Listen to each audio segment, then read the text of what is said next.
Good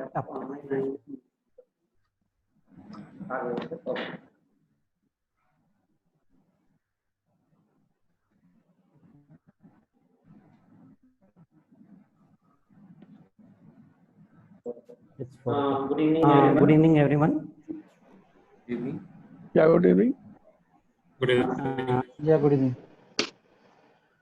Sir, I welcome you all to this webinar which we are organizing on the challenges faced by the automobile sector post COVID-19.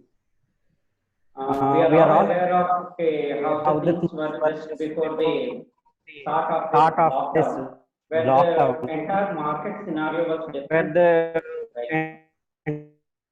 So based on this, Scenario was different from what it is. have changed right now. So based on after the this, lockdown. things have changed right now after the lockdown. The supply chain management has been Similarly, there disturbed. will be a change in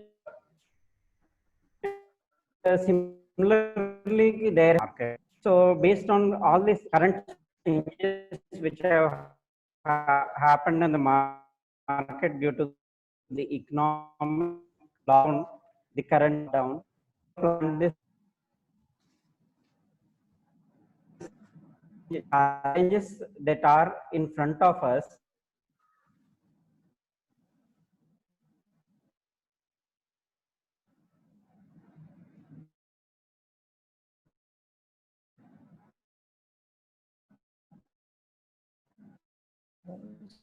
This is not coming. Yeah, we are facing some connectivity problem. We'll be connecting now.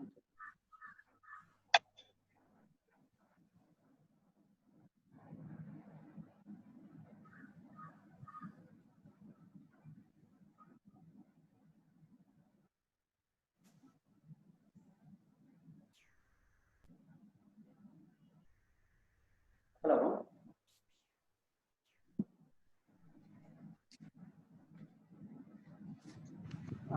We'll be talking about the key challenges faced by the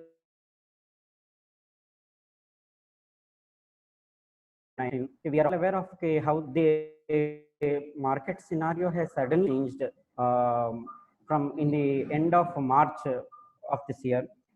We were actually, the markets were preparing, the automobile sector was preparing itself for change from the BS4 standards to BS6 standards.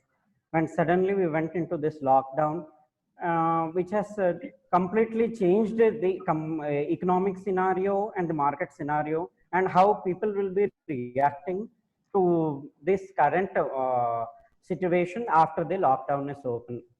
So I welcome all our panelists to this particular webinar on challenges for the automobile sector post COVID-19. I welcome Amit sir, the CEO of Bailing India, Anant sir from Nana Industries, Mr. Rohit Vadela, CEO of Pure EV, Mr. Jitendra Sharma, founder and CEO of Okonova Scooters, and Mr. Sanjay Rastogi, country head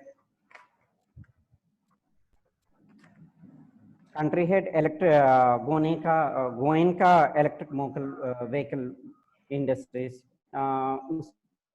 Mudassir sir will be speaking a few words before we go into the webinar.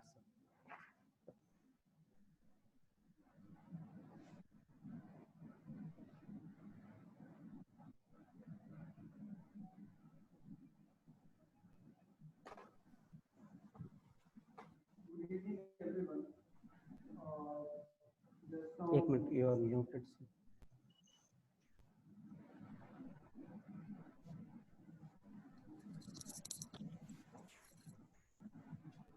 I just wanted to request Mr. Amit Kumar, Mr. Amit ji to unmute कीजिए ना sir. deliver your views about the after COVID-19 and the effect of COVID-19 green vehicle industry.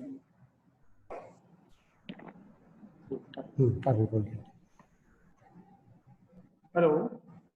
Hello. Hearing me? You hearing me? Hello, good evening. Yeah, good evening, everyone. I just like to request Mr. Amit Kumar ji about after COVID-19 effect of COVID-19 on automobile industry. And mainly, we are in we are discussing about the non-pollution vehicles, green vehicles. So, what kind of effect we got from COVID-19, and how we would like to address after this lockdown over. Actually, your voice is not coming properly. Voice is not. An audio problem. Can you all hear me? Yeah, we are hearing you. Yeah. I'm hearing you. Yeah, which I can hear you, but I think Am I it's, audible, sir? Okay, Yeah, okay, yeah. okay. Let's start. I already delayed. Well, personally, I'll start by saying, you know, every disaster or no produces some kind of an opportunity. Okay, so let's not get into the things like, you know, the 2 months have gone or the pandemic has come, the sale will go down, this problem, that problem. I know that there are problems and there will be problems. Okay, but I think we should see this as an opportunity. You know, there's one big thing that we all have been trying to do is to create awareness about pollution. Okay, but I think because of this issue, people are now aware of things. You know, they have started understanding the value of nature. You know, they have started respecting the nature. They have started respecting their own body. See people using sanitizer, using masks. So I think this is going to help us. This mentality will definitely help us. Yes, maybe the economic situation in India is not good, but social environment and social situation will be, you know, very good for us in the coming years, and we can actually, you know, create a kind of a health situation, like, you know, the which is, you know, killing people. You know, we can now make people aware that nature is also very important for us. You know, personally, there are a lot of pluses and a lot of minuses about the COVID impact. I'll start with negative things. No problems. The first thing is, like, economy is on a very degrowth side, and people are, you know, skeptical that the GDP growth will be negative. I think so, maybe. You know, because of this, there will be job losses. Yes, there will be, pay cuts, salary cut. So purchases will be delayed, you know, for automobile. That is for sure. And again, there's one thing somebody was talking, like BS4, BS6 thing. You know, BS4, which I have been checking in the market, there's plenty of BS4 stock lying with the dealerships, and they are going to offer a very good discount up to around 13,000 that they have decided to give on Activa or CD Dawn, or CD Deluxe or Shine kind of a vehicle. So we need to fight with that also in this kind of a situation. Okay, and there's one more thing which has always been the backbone of any automobile industry, is the BTL activity, touch and feel activity, like loan mela, you know, rally, you know, tagging, leafleting, test ride. Test ride has always been an imperative part of, you know, purchase decision making. Okay, I think with this, people will have, you know, a lot of fear having a test ride, or maybe, you know, our own manpower will have a lot of fear conducting activities outdoors. So again, there is a problem, and again, we cannot promote our product in the streets. That again will be a problem. We have to get out of it. GDP growth, degrowth, I have already talked about. This is going to be, you know, very big problem with us.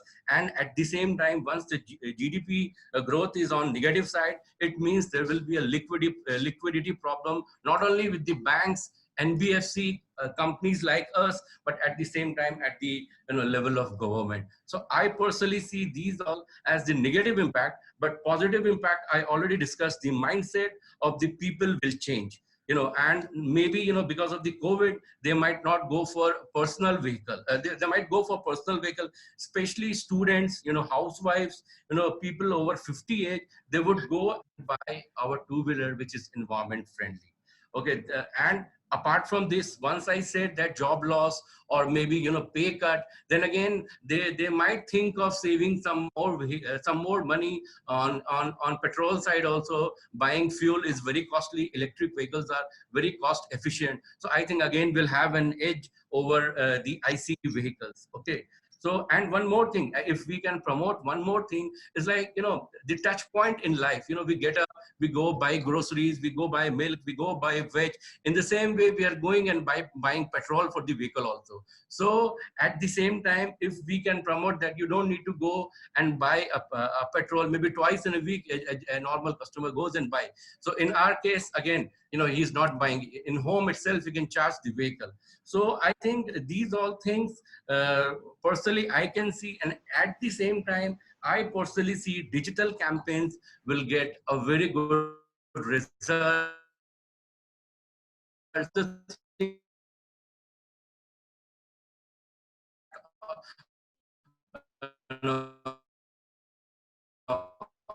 On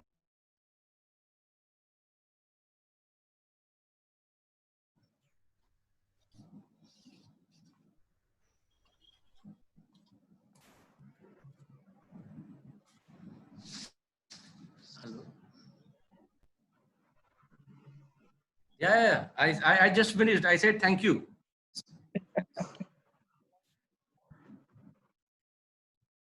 Yeah.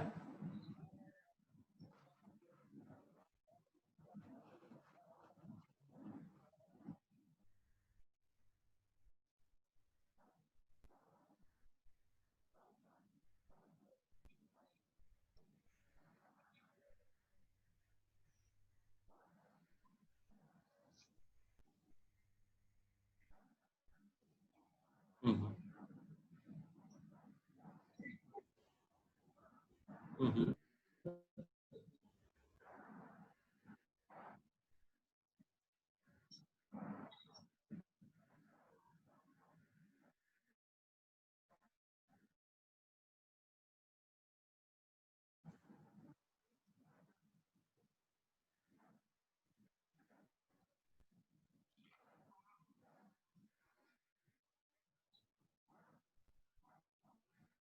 Like what benefits we'll get if we'll not get the pollution in when we are going out from our home or offices. So those benefits we need to aware to buyers. So we need that kind of promotion. So I think government also should need to take that many steps to promote these non-pollution vehicle industry. How do you suggest to the government people, government department? Actually, your voice is breaking. What I could understand is what you're asking me, the support which is required from government, correct? In The nutshell, what you said, really breaking. Support for the Required from awareness. government. Support for awareness. Well, one of the things, which awareness, yes, I have pointed out a few things which I think government should pay heed to so that these vehicles are promoted. Like one of the things that government should promote and advertise the benefit of electric vehicle, like what we are doing, the other campaigns, like, Swachh Bharat Abhiyan, and believe me, without any investment, we have achieved so much of things in terms of cleanliness. Okay, Swachh Bharat Mission is a very successful campaign. Okay, and government has not spent so much in practicality. Okay, awareness campaigns, government has actually spent so much. But still, I think government should do something like that so that we can also promote our electric vehicles. Okay, this is one thing that I see that government should do.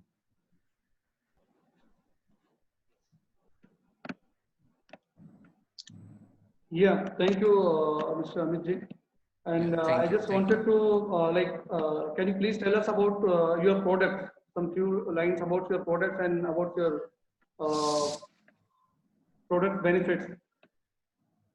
Products, right now we have 4 scooters on the market, out of which 3 are low-speed vehicles, and 3 of them are scooter. And 4th one is the high-speed product, which we have launched just before the COVID impact. Okay, we launched in February. So right now we have 4 products in the market. All of them are on lithium battery. And low speed vehicles, with a speed of 25, but with a range of 60 kilometers we have. But there are a lot of unique features. You need to, go to my dealership and see the product, have a test ride to understand how the products are. Okay. Thank you, Amit. Thank you very much. Thank you so much.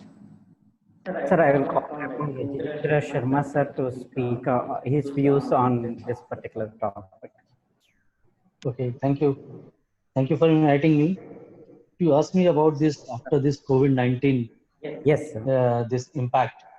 If you see the Yeah, sir. overall market is shrinking, but if you see India is one of the biggest two-wheeler market, because if Yes, you sir. see in the past, like last year or before last year, we sold more than 20 million vehicle in India market. So if you see overall, but in the same way, if you see the electric vehicle, it is less than 1% of the total 20 million vehicles. So if you see in the growth way, India is a very big market. It's a big potential market for the two-wheelers. And I think before COVID, everybody was thinking that this market is going to grow by maybe more 20% more in the coming financial year. But unfortunately, this COVID-19 was happened. And because of thing, everything was at the just a stop was there in terms of economy, in terms of the growth of the market or the companies or the people perception, or you can say sentiments. Because India, the market is a very sensitive market. The customer is different because Indian customer, they always think first about their health, then about the economy. Because if you see, if you want to grow in the market, we have to see, because India is a cost sensitive market also in the same way.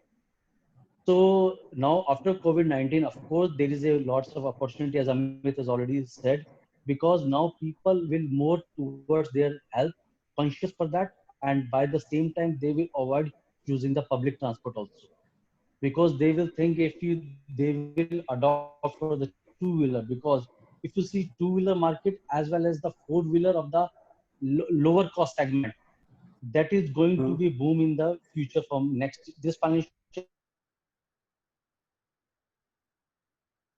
Yes. Consumer. And if you see the Indian economy, the service class people, they always think of a you can say cost conscious for their product what they are going to buy. So in that scenario, the people will go for two-wheeler just to take care of their health first. Second thing, in that scenario, if you see the two-wheeler IC engine after BS6, of course, there is a lots of discount is available for BS4, but that becomes the second-hand vehicles, because the government has already said this vehicle cannot be sold by 31st of March, and they have given some relaxation to some dates to the dealers. But by the same time, because there's a lots of stock is available in the market, and now those stocks become the second-hand vehicle. They are not the first-hand vehicle. So of course they are getting the discount, but as a second-hand vehicle. Same way, if you see in the electric vehicle area, because the running cost of the vehicle is almost negligible.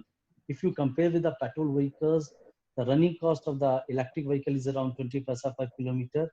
Same way, the IC engine vehicle is around 1 rupees 80 paisa. So in that case, the customer can understand, but the main thing, the bottleneck for the consumer till date for the electric vehicle was they was waiting for the performance vehicle. They want the vehicle should perform same as the IC engine. And once these products are available in the market, nobody can stop the EV market. And I think now that this time has already started from last year. Electrification is already started in the Indian industry, automobile. Because if you see before COVID, Auto Expo, lots of the companies has shown their electric vehicles. That shows the interest of the automobile companies or maybe the consumer, that people are shifting from IC to the electric vehicles.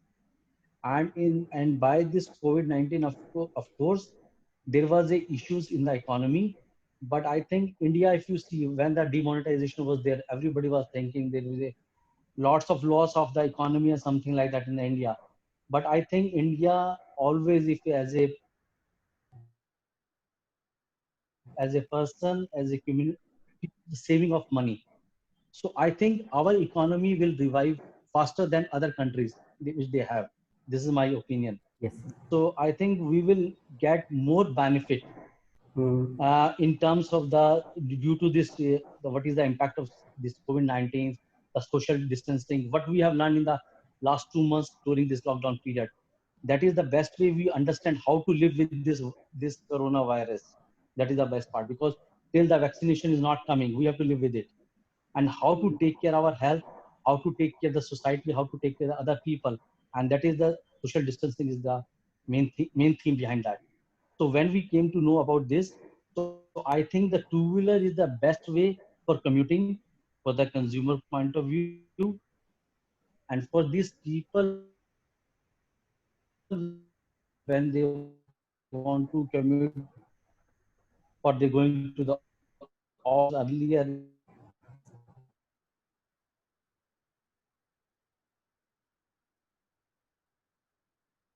That is very, so I think in that way the two-wheeler is a very good area where the people can commute, and electric for the consumer. And good battery, they have range, they have the good performance, going to increase in the electric vehicles after post COVID-19. Thank you, sir, for your views. Okay, they were very helpful. I would like to ask one particular thing, sir. Okay, I mean, in this current scenario, where okay, a lot of BS4 vehicles may be pending with the market, I mean the people, the showroom owners and these people will be having a lot of BS4 stock, which is left behind. And after this opening of this lockdown, people will be more and more preferring the two-wheelers only, because all those people who are aged, little aged, okay, they have come to know a lot about social distancing. The view people have been taking at the starting of the lockdown is different from what it is now. So even at small places, if you go outside, you will see people have started maintaining that social distancing and taking care. So in this particular scenario, what we have is an old stock is over there, which cannot be sold at a higher rate, and tomorrow, which doesn't have a market tomorrow. So these people may be looking at selling these vehicles at a lower cost than what the actual prices are, at least to get to clear their pending stock with them. So in that case, do you see any type of competition from them to the electric vehicle segment at this particular stage, sir? Yeah, of course. If you see like the vehicle which is already available with the dealers, mostly they are selling with the discount prices, of course. But by the same time, during this COVID-19, this lockdown, people is more aware towards about their nature. They are just understand the value of the nature, first of all. And the pollution, what if you see in this lockdown period, the pollution level is goes down drastically. So of course, where the education Yes, is sir. there, people understand the vehicle is a better proposition, not for today, for the future also. Because if once you buy, of course, the capital cost will be goes down when you are taking away buying the IC engine vehicle. But by the same time, when you are putting the petrol in it, so you have to pay every day. So that depends you can say the economics of the vehicles. When the person will calculate, of course, in the electric vehicle, that is not there. Of course, the battery is there, but battery in the lithium ion you have to change after maybe 4 years or 5 years, based on the usage of the vehicles. Of course, they competition was, so it's not like that. As I told you, last year it was vehicle that is only possible if the product is of good quality, good performance, and it should meet the requirement of the consumer in terms of QCD, means quality, cost, and the delivery. Then it makes sense to buy these electric vehicles for the consumer. And for that, of course, the awareness is all very important for that. So another one thing is if people will now be shifting to the electric vehicle because people are now aware of the environmental impact also, which the two-wheelers running on fossil fuels have. So they want to play their own role in saving the environment, protecting the environment. So they will be shifting to the electric vehicles. Another thing issue that comes up over here would be the charging points which are there, the infrastructure setup. And in cities, if you are there, you will have a lot of places where I can go and get that vehicle recharged. But if I'm moving out from a bigger city to a smaller city, there won't be much reach of the electric vehicle over there right now. So electric vehicle will be penetrating the smaller cities now in the coming days. So how do you look at the infrastructure over there, and how you look at meeting that challenges? Okay, if you see my opinion, I think the infrastructure is not required for the two-wheeler. Mhm. Of course, it is required for the four-wheeler or the Mm. three-wheeler where the battery size is big. I'll just share the one story just with you to just to brief you about that, so it will be more clear. Like Yes. 1.5 year back, Okinawa has started one to break the myth of people for the electric vehicles. We started our 2 vehicles from Gurgaon and it reached to the Khadungla Pass. That is the highest motorable road in the world, and we reached there in 10 days. Okay, Mm. and we have the detachable lithium-ion battery. The purpose of is that so whenever you are taking the tea, coffee, or the lunch or dinner at the dhabas or restaurant, you just take out the battery and you can just charge as your mobile charging, because it can charge at the home plug of the 5 ampere plug or the 16 ampere plug very easily. So no need to require the infrastructure.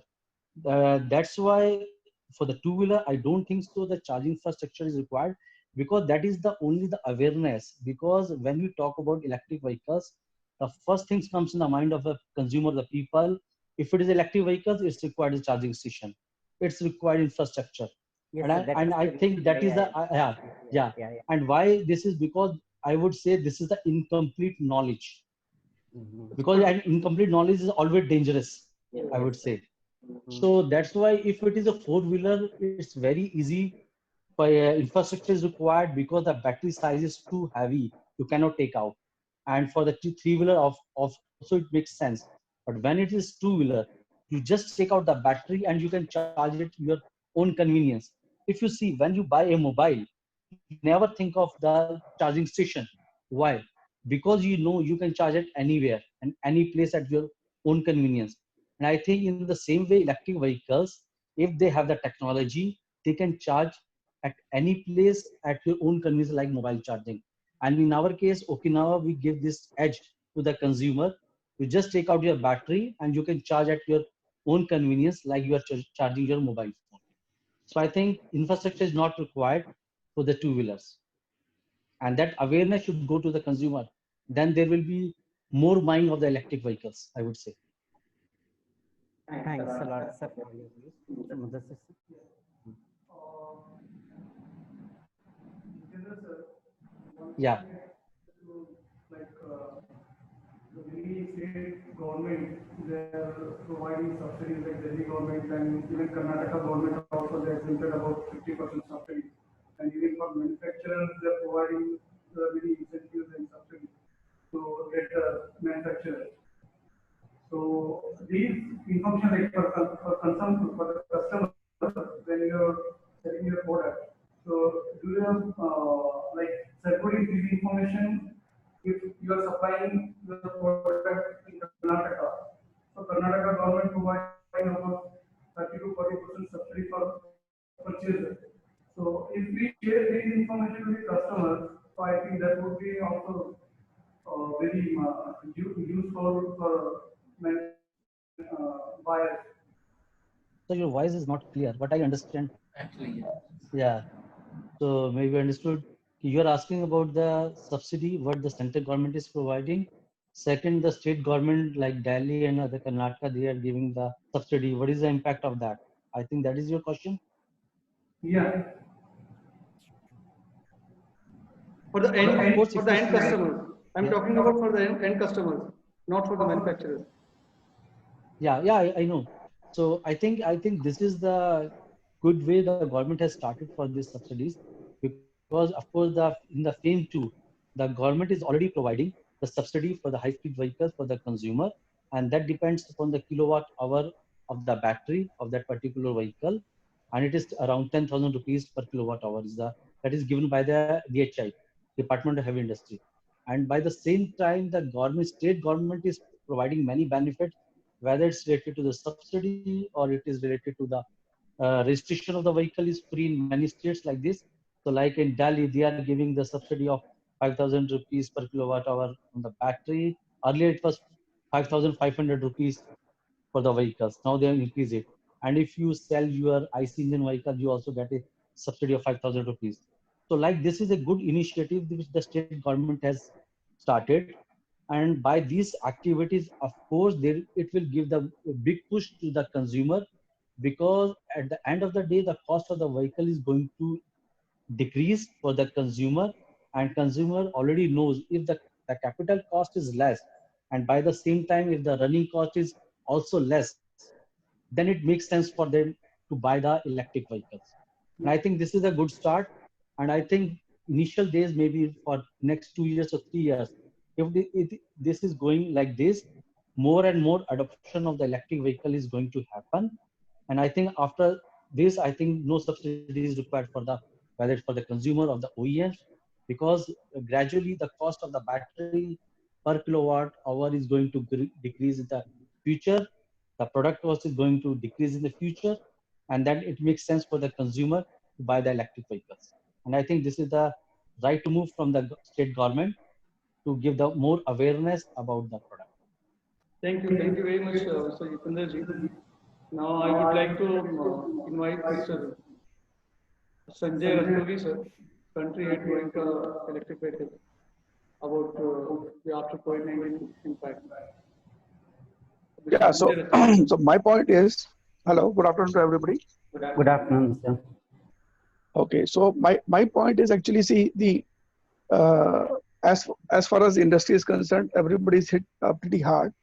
But compared to IC engine, the electric vehicle will be far more on road faster, because electric vehicles, in my case, in our case, in three-wheeler and e-rickshaw, we have already started to uh, show some innovation for the social distancing norms.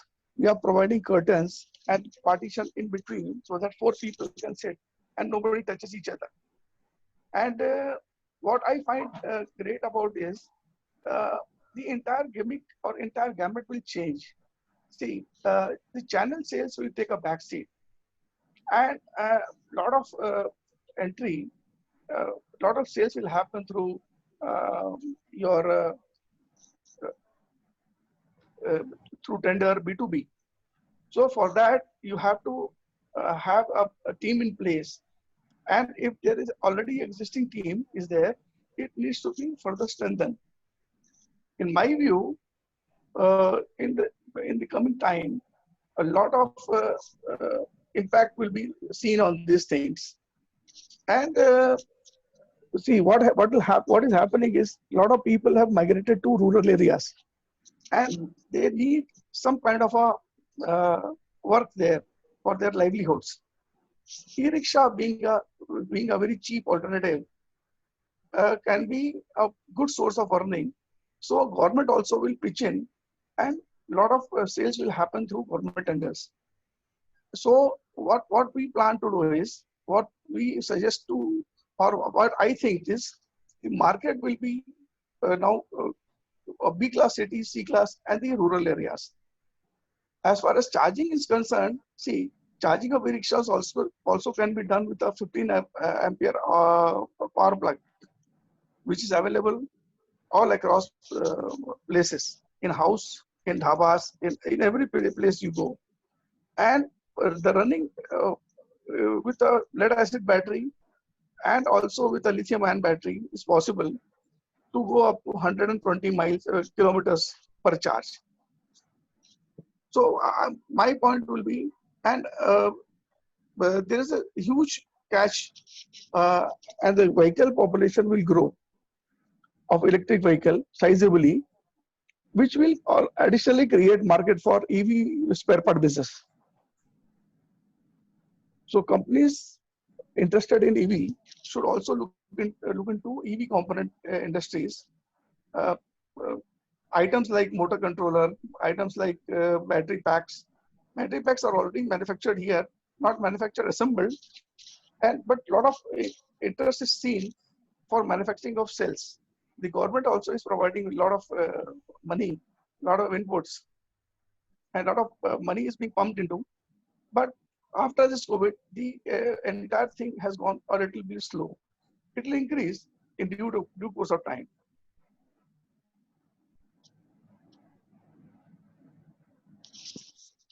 Yeah, Sanjay sir. Yeah. And one more thing about, we are talking about electric vehicle, e-rickshaw. For logistic purpose, recently we had an event in Mumbai, that's in November last year. So one company was participated, only one company was participated from e-rickshaw segment, that is some logistic and heavy vehicle exhibition. But he was participated because he is giving for logistic purpose also, e-rickshaw for logistic purpose also. So for logistic purpose, even there are many, I think government departments can also utilize e-rickshaw for their own requirement, like municipal department and some other departments also. So if they use the electric e-rickshaw, then they can also know about the, because there are many cargo vehicle drivers or owners, they don't know about the e-rickshaw also can be used for logistic purpose. So how do you think about these? Yeah. So the point is, when I talk about B2B sales, a lot of our customers are government agencies. We are buying from us the garbage vehicles. Yeah, See, we have produced garbage vehicles in good numbers. Last year we sold roughly about 1,000 vehicles. Out of that, 650 went to Tamil Nadu government. And we also customize the loader, that is a commercial vehicle in three-wheeler category, into delivery vans. We have supplied to last mile connectivity to Amazon, Flipkart, and people like this. There is a lot of scope and a lot of area which can further be strengthened. We have recently started manufacturing sabji thela, ice cream carts, chai wala carts, something like that, to give ample opportunity, ample employment to the rural area people or semi-urban people. Yeah, Sanjay sir, I understand because Amazon and Flipkart, they are the corporate companies and they know about the benefits of saving the money and there are other things. But if we reach out to the individual owners, like one vehicle owner or two vehicle owners, they don't know about this. So how can we target to them? As you know, in India, about 85% people, they are owning two or three vehicles, not more than, like they are not big players. Big companies, big logistic companies, about only 15%. So just like in a farmers category.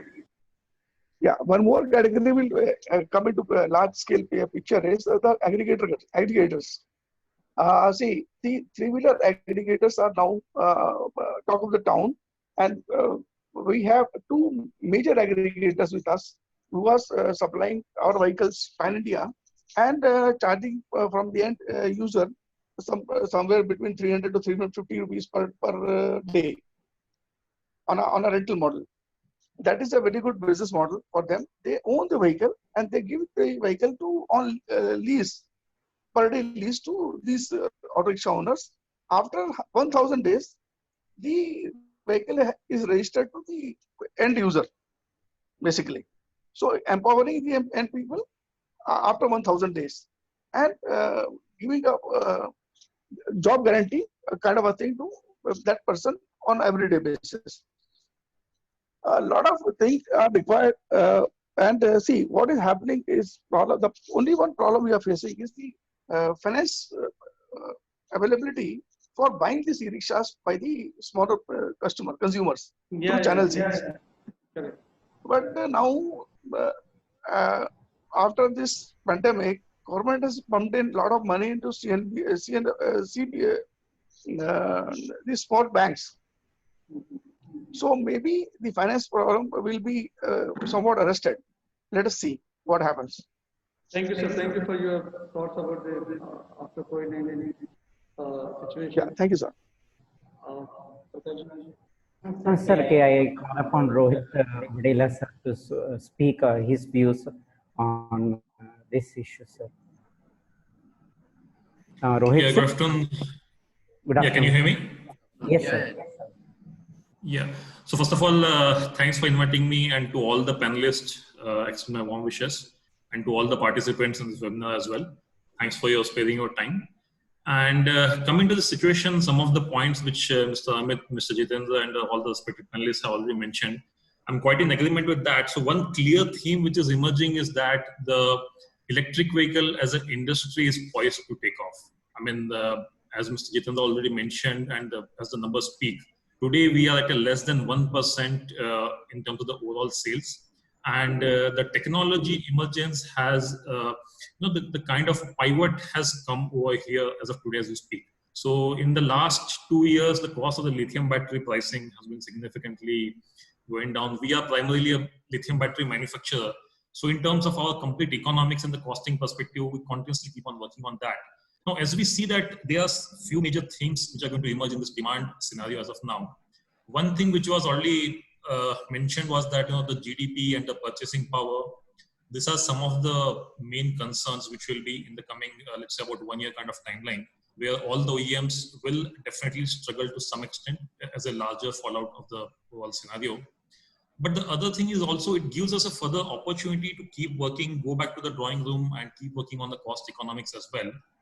The other element or the theme which will emerge is basically the shift of the demand. So primarily, let's say the focus or the awareness was primarily from the urban area, all the large metro, the big cities where the people had the more awareness. But now today, as we speak, there has been definitely some trend of reverse migration. And more importantly, even when we, our sort of Hyderabad is our home city. And then as we are speaking, some of the states in South India, we are seeing a significant demand come from the towns as well. So it is not just about the logistics part, but we see that it is a firm trend that the acceptance of the product today at the towns level is significantly going up. And we are seeing that this trend will quite stabilize over the period of time. So the ratio of sales between urban to town would be quite healthy. And on the other, one of the key concerns, however, I mean, this is something which I would like to speak on behalf of the overall industry as well, is basically in terms of the consumer financing. So government will have to take a hard look about certain matters. For example, today as we speak that the MSME industries and so many other categories of loans are being discussed by the government. The disbursement criteria might vary from bank to bank. All those things are understandable depending on your balance sheet size, and all those things is fine. But when we look at the individual customers, there has to be some concessions given to them as well. And this is my request. Through this particular webinar, I would through your medium, I would want to reach out to all the NBFCs, all the bankers, that be considerate in financing to the end customers. From the product side, it is responsibility of all the OEMs to put our best feet forward in terms of the durability and all the elements which Mr. Jitendra also mentioned. But then the financing element, as in more, when it gets streamlined, the takeoff will happen like anything. We are pretty confident about that. I mean, already we restarted our operations, taking significant precautions in terms of the limited manpower and all the masks, sanitizers, everything. But then we are definitely seeing some sort of recovery happen in the demand as we go forward. The last model that we had launched for the high-speed scooter for 7G, it was already getting good traction, but then again, this COVID thing came as a hurdle in between. But definitely we are seeing that things will keep on only improving from here on. Yeah. So these are my broad comments. Yeah. Rohit sir, I just about the financing, we are more focused on financing. So I'm just thinking about the next webinar. We can take one speaker from banking sector also to address this issue. Yes, certainly. That's more important. Yeah. Can I add one thing? Yeah, please, Yes, sir. please, Anish, sir. Can I add one line, because Rohit ji has mentioned a very important point. Okay, what actually he's telling, I'll just elaborate it a little. 1 minute. Okay, it's like, you know, when you talk about vehicle financing, when we talk about two-wheeler financing, you know, there are less NBFCs which are financing right now. This is point number one. Point number two, even if they're financing, you know, it's like Activa has been financed at around 5,000 is the down payment, whereas our vehicle is minimum 16,000. Okay, that's the difference. When you are, you know, buying an Activa, you pay an interest rate of around 8 to 9%, where in our case it is more than 14%. Okay, when we talk about processing fee, there the processing fee is less than 500 or 600, or maximum it is 800 rupees. But in our case, it is between 2,000 to 3,000 rupees. You know, so this is a big difference, you know, and this changes the mentality of the customer also, that, you know, one, you know, we are saving somewhere, you know, by not buying fuel, but again, we are paying more, you know, in interest or processing fee or more down payment. So this is one of the challenge for the EV industry overall. And even for pricing also. So people think about like electric vehicle means it is very costly vehicle, we cannot buy the vehicle. So these are the things are there. Of course, and Rohit sir, this issue we can take out to the government also for the registration part and the other hidden charges that purchaser don't know about this. So we can take these issues to the government also. And next time, definitely we'll try to bring one speaker from banking segment. And even this webinar discussion, we'll take it to the state government, different state governments also. And now I would like to invite Mr. Anand Bedgaonkar sir, so in this topic. Yes, thank you, sir. Hello, good afternoon, everyone. I'm from company Nana Industry. We are basically manufacturers of battery chargers in Pune for last 63 years.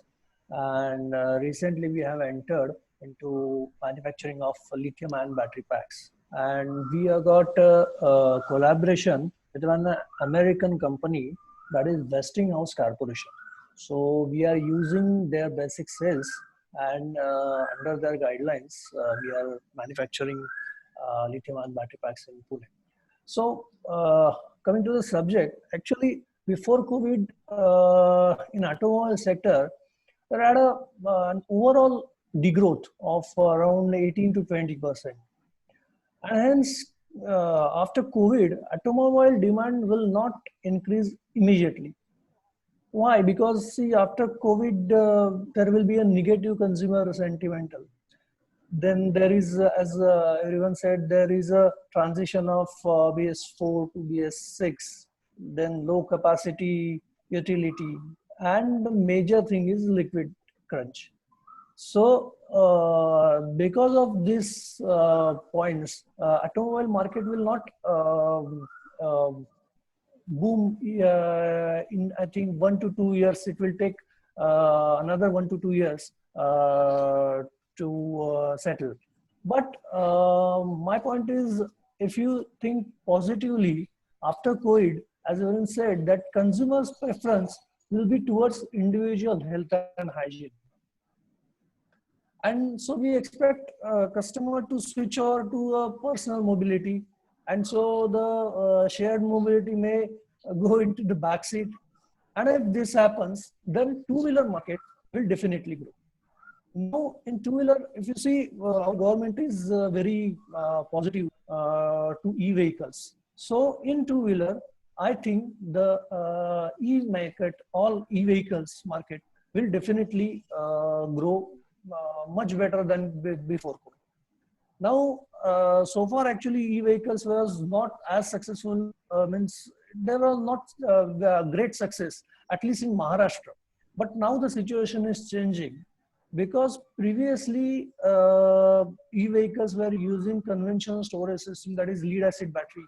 And because of the low efficiency of that battery and poor power to weight ratio, the e-vehicles were not getting popular. But now, introduction of this latest technology, that is lithium-ion battery packs, the picture is going to definitely change. I think you might all know that almost everyone is now getting shifted from lead acid to lithium-ion, because there is a major advantage of that lithium-ion batteries, that is the high energy density, and life is very high, efficiency is very high, and basically lithium-ion battery has got the ability to get deep discharge without losing the capacity. So that is the major advantage. If you see the lithium-ion energy density, it is very high than lead acid battery. You get a very good backup. Even you can discharge the battery up to 90 to 95%. Our each and every pack get tested to 95% of discharge. So as compared to the lead acid battery, lithium ion gives the maximum efficiency and the energy out of it. Also, the life of the battery is very high. So if you compare the lead acid battery, I would like to give an example of e-rickshaw. I think e-rickshaw are more famous in Uttar Pradesh maximum. So there they were using, I think for 12 volt 100 edge battery, 4 numbers of 12 volt 100 edge, 48 volt 100 edge bank. And they used to change this battery every 6 to 8 months. Whereas if you use lithium ion battery, you can get a life of at least 3 to 4 years minimum. Total life is around, I think, 7 to 8 years. So if you compare the life of the lead acid battery, it is very huge. Also, you get a good power. If you see the discharge curve of the lithium-ion battery, you get the flat discharge curve. And so you get the maximum age out of that battery. So that is a very good. Another advantage of lithium-ion battery for e-rickshaw and any e-vehicles, that is the weight. If you compare the total weight of the e-rickshaw batteries are, I think, around 120 to 130 kg. And if you compare with the lithium ion, it is only 30 to 35 kg. So you get the advantage of 100 kg. And definitely the your mileage get increases and your life of battery gets increased. So my opinion, if everybody is going to shift over from lead acid to lithium ion, then definitely this market has got a very good potential, and this definitely market of e-vehicles is going to boom in coming years. So that is my opinion of impact of automobile market after COVID. Thank you. Sir, one of our attendees wanted to know the supply chain has got affected. The getting of spare parts in the supply chain would be affected because of this lockdown. So how do you look at meeting this change in the supply chain scenario, sir? Because supply chain of yes. What supply chain of what? I mean, of the vehicles also, and the spare parts also, sir. Yeah, no, but definitely it is going to improve in coming 1 or 2 months. It will be not problem. It will be not problem. It will definitely get routinized. Because everyone is getting started. I think within a week you will see that everyone will get started. Sir, another one thing, what is the impact I don't of this? think there will be any problem. Sir, another one thing, what I wanted to know is, we have seen many of the workers who have been working in industry have moved out to their respective native places from where they are, whichever state they are. So how do you look at the effect it will have on the market, the immediate effect on the manufacturing, sir? Yeah, that is a valid point, because a lot of people moved to their native place, and now there will be definitely a shortage of labor, and that is why industry will not immediately, as previously I said, immediately it will not go into boom, but definitely native people will get ready for the jobs, and they will get the job, and they will definitely say helped into the manufacturing. I am very positive that native people will definitely help to the industry. Okay, thank you, sir. Yeah. So we have a few questions also from some of our attendees. So okay, one of them, Aditya Rana ji, wanted to know, with introducing high-speed vehicles, will introducing high-speed vehicles be beneficial? And if yes, then will the people of India accept the price increase? Yeah. Can I reply? See, yes, sir. Sorry? Jitendra, Okay. sir. Yes, sir. Okay. If you ask me about this high-speed vehicle, Yes, first sir. of all, as I told earlier also, people are looking for the performance vehicle, which can be at par as the IC engine. Then only the shift can change from IC to the electric vehicle. Second thing, as far as the cost is concerned, that doesn't mean if you are going for the high-speed vehicle, there is a drastic change in the cost. It depends upon about your sourcing. That is very important. In our opinion, in Okinawa, if you do all this sourcing from India, I think localization, I think that is a better way. And I don't think the cost will increase too much for the consumer. And you have a added advantage of the quality if you have your supply chain in India only. So I think this is the right time when even the government is also asking for vocal for local, I think. So I think this is the best way we should go for the localization. And already like many companies are already doing that. For example, in Okinawa, we already done around 90%, more than 90% localized parts we are using. And that's why we got the FAME 2. We were the first company in India who got this FAME 2 certification also. So if you go for the high speed, of course, people will go for it. That doesn't matter. The cost will increase too much. As on today, in our portfolio, we have most of the vehicles is high speed only. And we are selling good amount of vehicles in high speed only during in the FAME 2. So if the performance of the product is good, people will love it and people will love to buy it. So cost is not the bottleneck for that.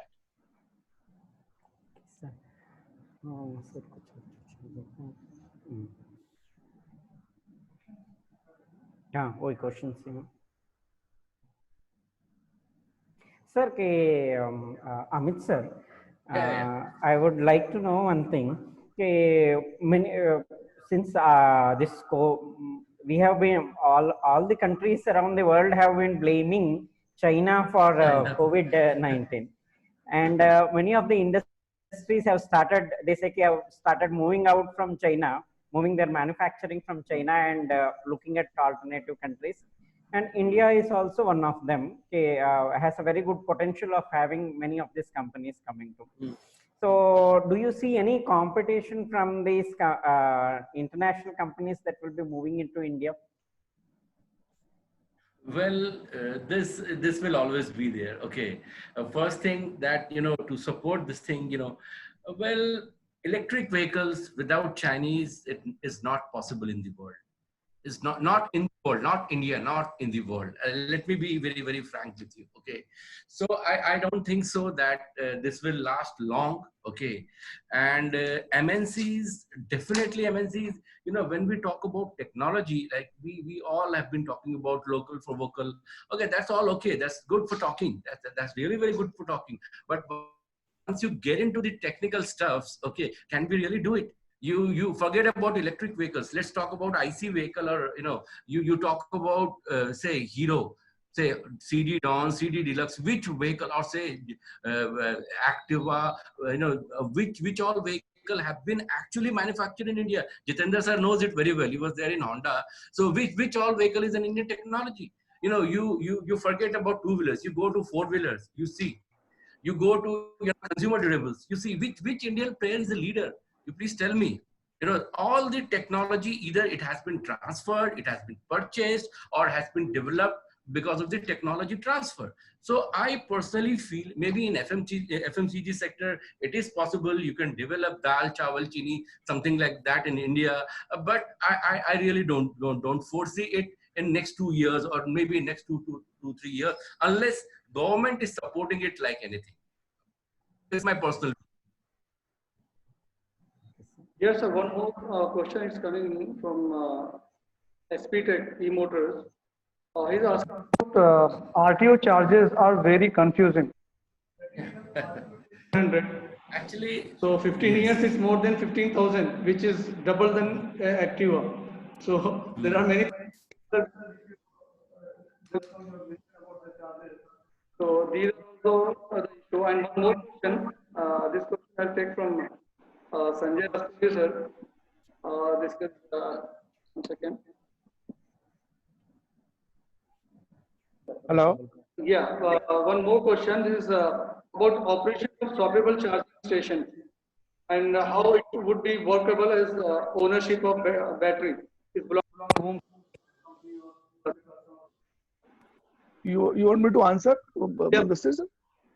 Okay, so the owners of the battery in the swappable service station will be the battery owners, batteries providers only. Okay. Whoever runs the charging station will be the owner of the battery. It is actually given on lease to the customer on a per kilometer basis, basically. Per kilometer. At what kilometer he is driving. Let us say that the battery manufacturer charges 2 rupees per kilometer. So if the battery comes back to him after running, say, about 100 rupees, the customer has to pay him 200 rupees and get a new battery, fully charged battery, not new battery, fully charged battery of same specification or same company or some other company. Okay. It is evolving. The market is still evolving, and a lot of nitty-gritties has to go into this, because still the battery charging scenario is not in complete mode of operations. And this question is for all speakers. I just can you please where is the maximum infrastructure available in India, which is station manufacturers? Can't hear you. Can't hear you. You're not. Yeah, my question. Now can you hear me? Can you hear me? you're breaking. Yes. Yeah. So which state they have a much good infrastructure, like in charging station? We heard about Bangalore and Delhi. There are many charging stations are available, but in metro cities also, in Hyderabad or Mumbai or some other cities, there is not much charging stations are available. So can you please tell us about which city and which state we are providing good number of charging stations and good infrastructure nowadays? Can I just add one point on this point? I think Mr. Jitendra already had answered this question in some sense that, for the two-wheeler industry, the charging station is not really a bottleneck for the people who are making swappable batteries, right? Because in most of the cases, we are providing that, even your home socket, you can charge them. The question becomes that, see, this is a very broad technical question, that if we are talking about your 50% of, let's say, all the vehicles become electric, and the demand becomes in megawatts, and let's say it becomes an order of gigawatt. And in those kind of scenarios, your existing transformer, your cable lines, which have been laid since so many decades, you have to upgrade that level of it. So India is nowhere close to that as of today. See, those kind of things have happened in some very advanced Western cities where this kind of scenario has come, that you actually can't add more charging stations because the electricity cables itself were not designed to carry so much of current. So that is a very hypothetical question, at least in the context of the scenario at which we are sitting as of today. I mean, if you see that, in a typical, even if you assume 100 odd scooters are charging simultaneously, I mean, we are talking about hardly, the overall charging is maybe like 1 kilowatt and maybe like 100 kilowatt kind of demand load. I mean, 100 kilowatt it's not a small load, but this kind of loads are typically available for any small scale industry also nowadays, this kind of transformers, right? So I don't think that the real bottleneck here is the charging station. it becomes a charging bottleneck for the electric cars, where simultaneously they also, if you have multiple cars charging at the same time. And that is where, if you see that now there are certain, because some of these things, questions have come to us being a battery manufacturer, and some of these things we have been working on. There are certain technologies in terms of trickle charging as well. So, for example, what you do is that you you have a large scale battery bank, which in the off-peak time it charges to the full capacity, and then depending on the load requirement of the time of the day, it maps with that.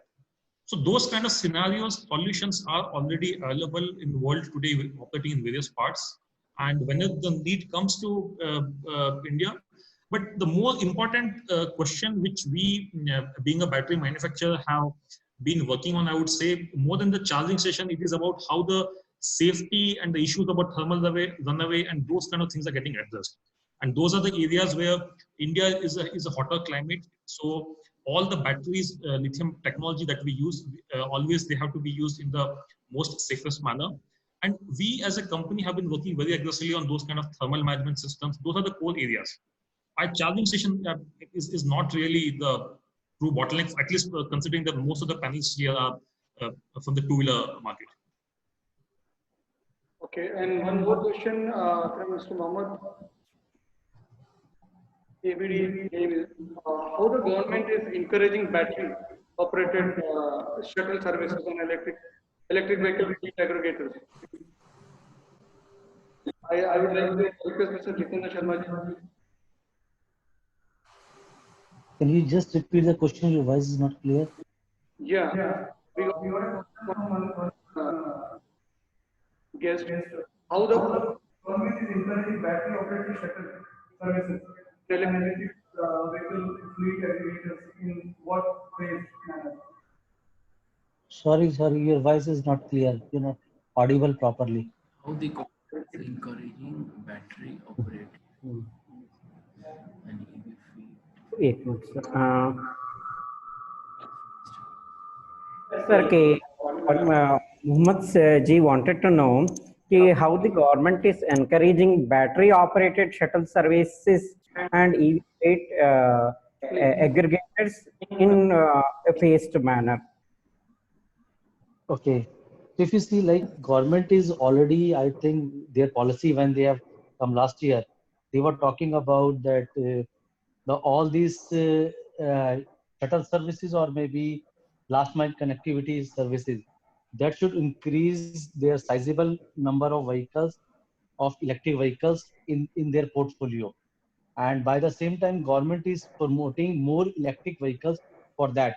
As for that, we need to have a good number of, you can say, battery swapping stations. Government is asking for that because this is a responsibility of a B2B, because once you go for it, they need more number of charging of batteries. So in that way, I think as a OEM, we have to supply a good number of vehicles to them with the swappable battery or detachable lithium-ion battery. And by the same time, the B2B clients, if they need their more number of their vehicles running every day, they have to have an extra number of battery or a swappable swapping station of the battery. So in that case manner, I think first the government will take care about that shuttle service for the EV fleet is as an aggregator in the phase manner first. Then, of course, this battery operated shuttle service will come in the second stage. Okay, Mr. Rohit sir. One question from Mr. Akash. Saying about Nitin Gadkari ji. Today itself asked about e-rickshaw makers to improve product quality. So how you do this? This question is addressed to me? Yeah. No, we are not a three-wheeler manufacturer. We are just a two-wheeler manufacturer. But the broad question, I get it. The broad question is very much like, you know, I mean, it's about being quality conscious. So as an OEM, it's the responsibility of being. I mean, and this goes without saying. Be it a two-wheeler, three-wheeler, it's the owners that today, especially when the technology is emerging, when the market is emerging, the trust that we can build today, all the current OEMs, that will go a long way in helping expedite the acceptance of this technology.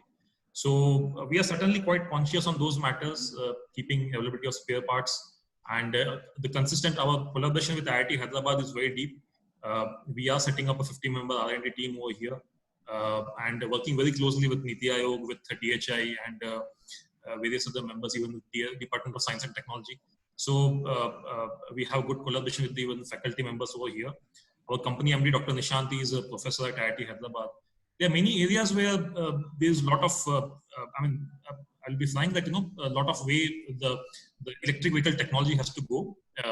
But still we believe that so far as the requirements of the customers are there, many of the top OEMs, including us, are already offering products which are quite at par with the petrol scooters. I mean, maybe another 1-2 years down the line, they will even beat them. But the quality is something which we have never compromised on. Okay, maybe I can answer the question because I represent three-wheeler. Yeah. So in three-wheeler, we have already started offering 2 years warranty because of our quantity consciousness at manufacturing level itself. And so second, a lot of our parts are manufactured in India, and because of that, we get back-to-back warranty from the part manufacturers as well. Unlike Chinese counterpart, which does not provide any warranty, kind of a thing.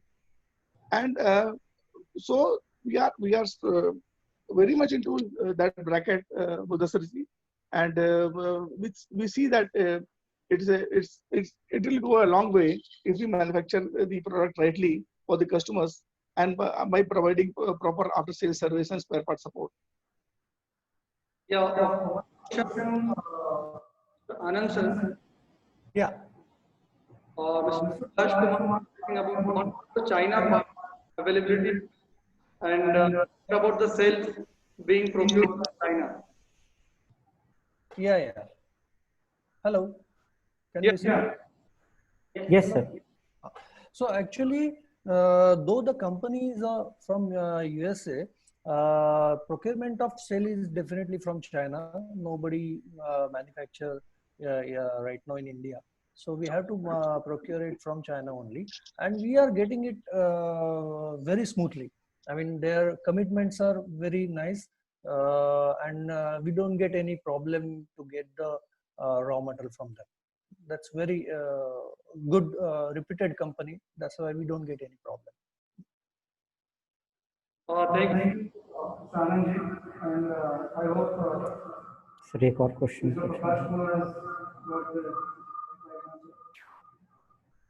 Okay, I would like to know, okay, sir, okay, the government had announced the bailout package for the industry a few days back by our honorable finance minister. So I would like to know the views of all the panelists on the package that has been announced for this industry, and how you look at okay, the positives of it and any drawbacks and etc. Can I go first on this? Yeah. So actually, it's this, even though this the current discussion on the electric vehicle segment, but what I feel is that this is a very broad question when you look at from economist perspective. That in any economy we talk about the demand side and the supply side. So the complete package from the government side, while it's quite good in terms of where we see that the expectation is that the takeoff should happen, and especially the MSMEs who are employing a lot of people. The idea is that the credit should be extended to them so that they don't fire people, and the same thing which we have continued, not a single job loss from our company.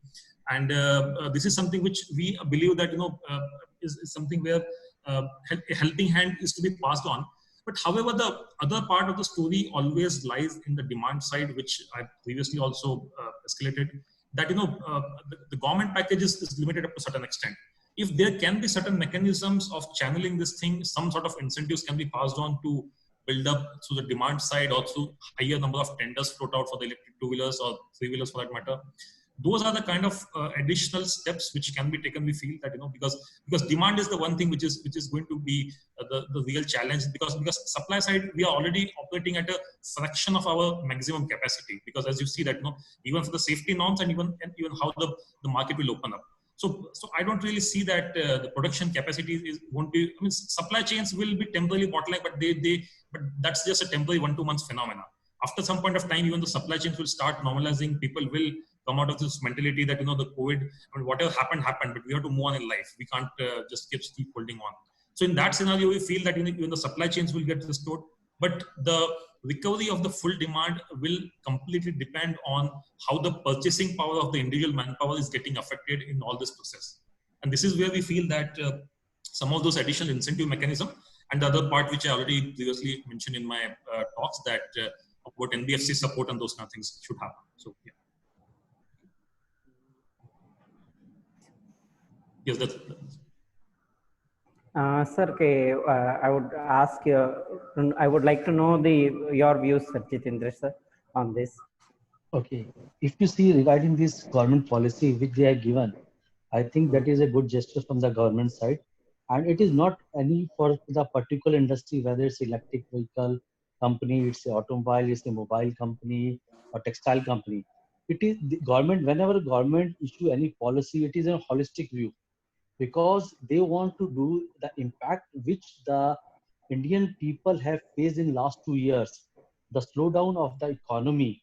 They want to bring on the mainstream again back to the life. That is the purpose of this package which the government has given. It is not for example, if we are a OEM of electric vehicle, we think should be given to us only. It is for the holistic view for all the citizens of India. I think that is the first way a government, when they think, like they already decided some package to MSME, because most of the companies in EV, they follow in the MSME only. So government is giving that package to MSME to strengthen them in terms of, like, they already have deferred the, you can say, the EMI if people have some limits with the banks. If they have taken some loans from the bank, they have already deferred that for the 1 quarter, 2 quarter.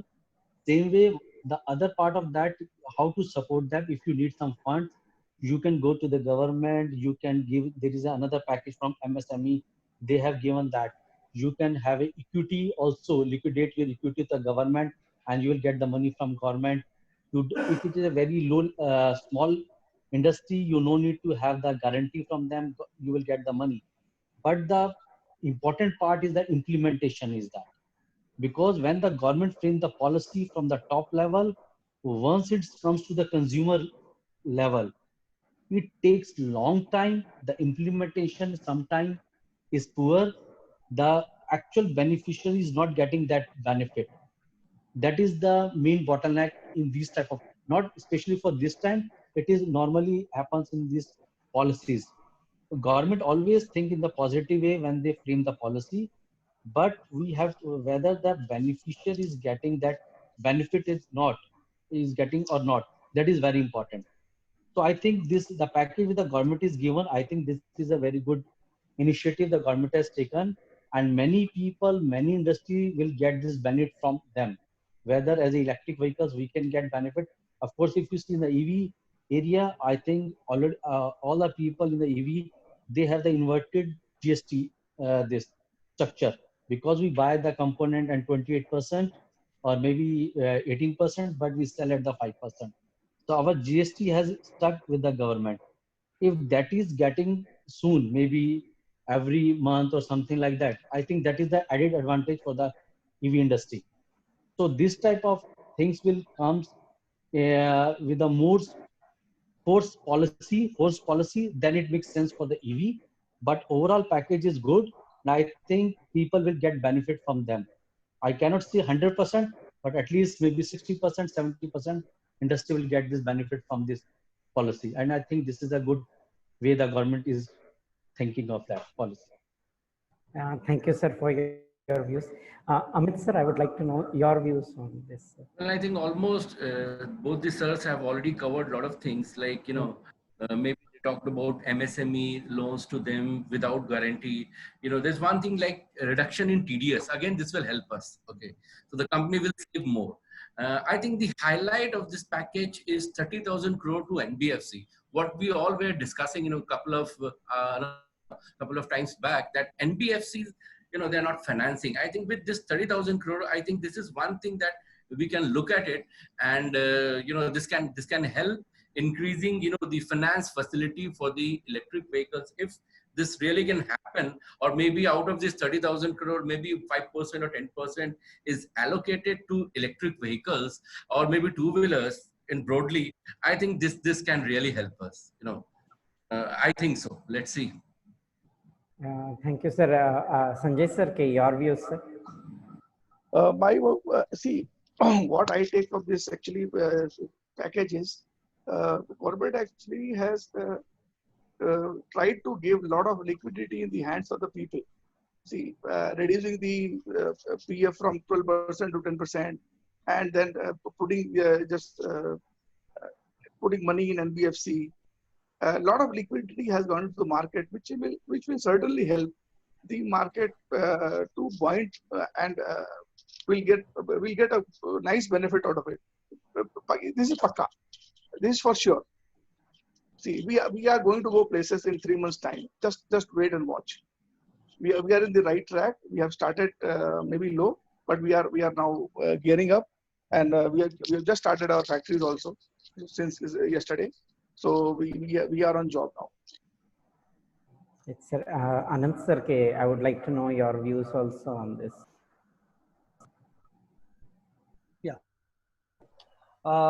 My opinion is also same. The package is very good overall from industry point of view, even from MSME point of view. It's very good. The government really want to bring the business on the track, so it is good.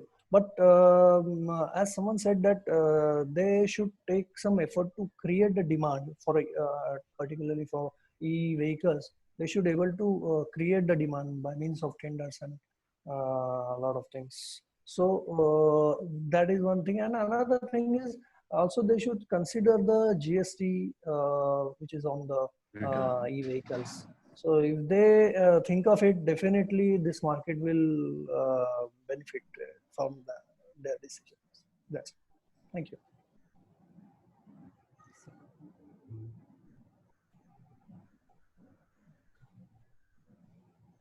Yeah, I'm over. Yeah, thank you very much for speaking.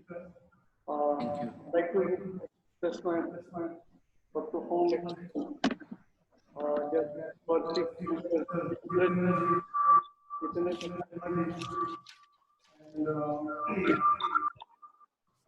his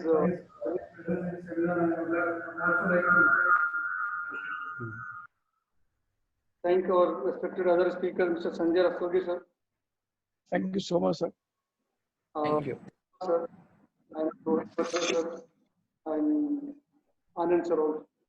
So it's a very good, it's a very good communication with our guest audience who are attending this webinar. About more than 45 audience right now they are listening our this webinar.